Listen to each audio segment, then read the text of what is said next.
In case of a water landing, your life vest is found under your seat. Remove sharp objects from your body. Hindi ko kasi magalaw. To don, slip vest over the head. 1, 2, 3, Take tape 4, around the 5, waist 6, 7. and push hand to bottom. Pull tape to tighten. When outside the aircraft, pull inflation tag to inflate the vest. Manual inflation is done by means of the red tube. Blow to increase air and push when inward to release air. Light automatic operates once the battery is immersed in water. Do not inflate the life vest inside the aircraft. Please be reminded that unauthorized removal of life vest from the aircraft constitutes theft and punishable by law. In case of a rapid change in cabin pressure, oxygen mask will automatically drop from the compartments above you. Immediately grab the mask, pull it towards you, remove your face mask, then put the oxygen mask over your nose and mouth. Pull elastic band sideways for snug fit and breathe normally.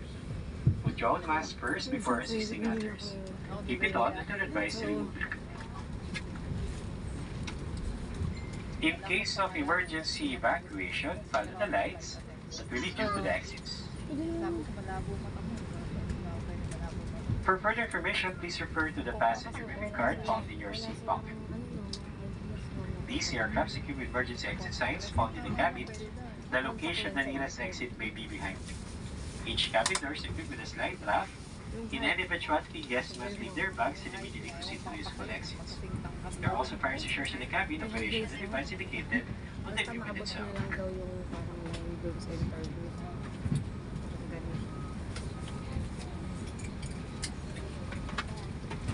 We are about to take off. Fasten seatbelts securely, keep window shades open, and tray tables stowed. Voice communication with the use of mobile phones is prohibited while cabin doors are closed.